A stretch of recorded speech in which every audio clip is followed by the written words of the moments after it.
women power has making a great in-depth strength in the organizations, and we all should be very proud of it. So the next section is in the TPM, the 8 pillars of total productive maintenance.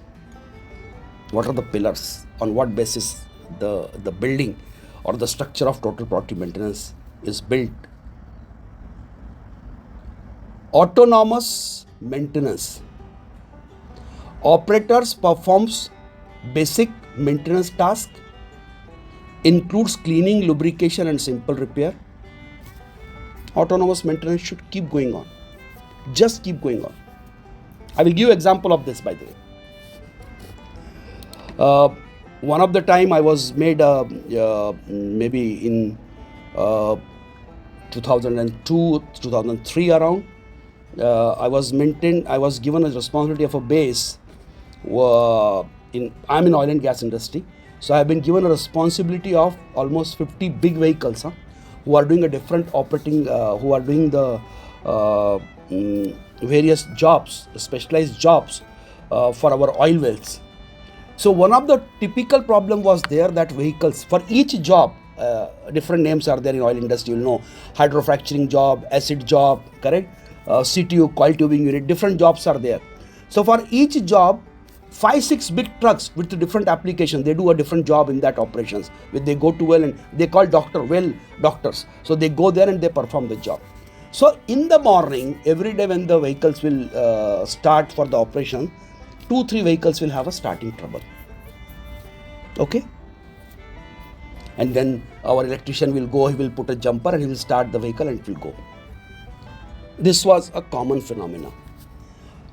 What I did simply, I just added one practice. I said, whenever the vehicles are coming, okay, and they are parked, electrician will go and he will start all the vehicles with a mechanical guy, and he will do a proper greasing, contacts, everything for the battery connections, and make sure batteries are maintained well, connections are tight, because it will go in the jungles to the uneven roads and everything, correct still. So it is well maintained, and he should ensure that the vehicle starts in the evening, just one push button. That's all. When that practice was implemented, that was a checking, simple checking as introduced. Believe me, morning became trouble free. So it's a matter of just a culture. You just introduce some cleaning, repair, simple works, but it should be respected with the utmost sincerity and on continuous basis. So this is one thing. Good practices. Okay. We clean our house every day. It's okay. So these are plant and machineries which are giving bread and butter to us. It's our responsibility. Focused improvement. Teams eliminate specific equipment losses, utilizes root cause analysis and countermeasures. See, when the plants are commissioned, there are some equipments, okay, even though they are well designed, everything, but it's a synchronization of hundreds and thousands of equipments in a plant, correct? So there are some places which creates trouble. There are some losses because of it, uneven, or I'll say uneven behavior of an equipment. Okay, so the teams, they really work on that very seriously. They try to do a root cause analysis for that. They try to identify what is the problem behind it, and then they implement the solution to it. What can be done in that case, correct? And that is called a focused improvement. So we do not allow any problem to remain as it is or in a compromised position. I'm telling that is a very clear thing. That is the second point. Then planned maintenance. Respect the planned maintenance. It could be our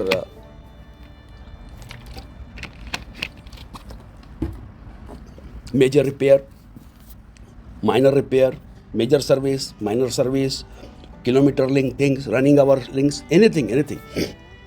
Whatever is your planned maintenance is there, we must do that. Early equipment management. What is early equipment management? We should not wait for the equipment to go bad because of any reason. And second is, all the consumables, all the spare parts are in place, that you plan to take a repair, regular shutdown, and you are still waiting the spare parts to come. You cannot do that. You cannot do that. You need to respect the cycle, so that the spare part comes in time and your management goes trouble free. Correct? Next is quality maintenance. We are ensuring that we do not compromise with our quality. We do a great job, we do a quality job. So we are doing a maintenance to not only repair the things, we are doing a quality maintenance which will ensure my equipments are run at the highest efficiency or the design efficiency. I do not use the spurious spare parts. I use the quality spare parts. I use the required specifications of materials. Correct? So these are the part of 8 pillars of TPM. We are still continuing. Next is education and training. Education is mandatory and training is mandatory. Maintenance awareness is a culture, so that need to be well trained. The persons, if you want to do an in-house maintenance, or you do not want to hire the services, there should be a proper education, there should be a training. Just by observing the service provider, you should not take the responsibility to start the job. You should not take the responsibility to take the responsibility on your shoulder. The persons, because those machine comes very costly. Not only costly, that machine shoulders the big responsibility of your production.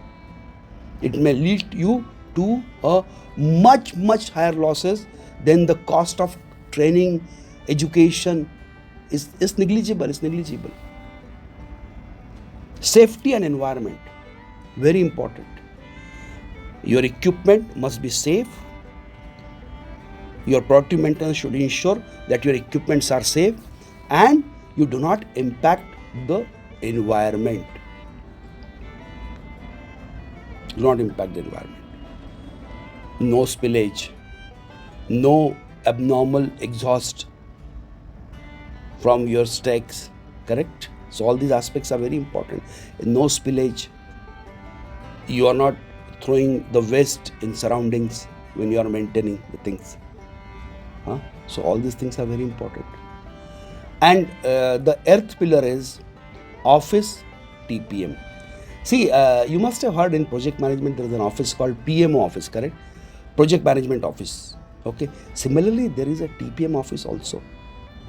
And this TPM office ensures all these things. They maintain all the records. They ensure safety in their practices. They ensure plant maintenance. Everything what we return, they keep and there are softwares available for this. So they are keeping record of everything, and they are basically the whole sole coordinator for this total productive maintenance. And it's a team of operations. It's a representative from operations, teams from management, teams from maintenance mainly. Main constitution is from maintenance experts, team from finance, team from HSC. They all support them to complete the activities of total productive maintenance. So these are the 8 pillars of the total productive maintenance. if you guys have any queries, because remember one point, this is not the subject what we are talking right now is not the subject of only engineering discipline. No, this is a management subject, and because the total quality management TQM is a management perspective. Okay, if you are a CEO, you are a director operations, it becomes your responsibility to ensure the productivity of your plant. Okay, so that's why it's one of the critical subject in management. So make sure that we study this subject very deeply, even from the management perspectives.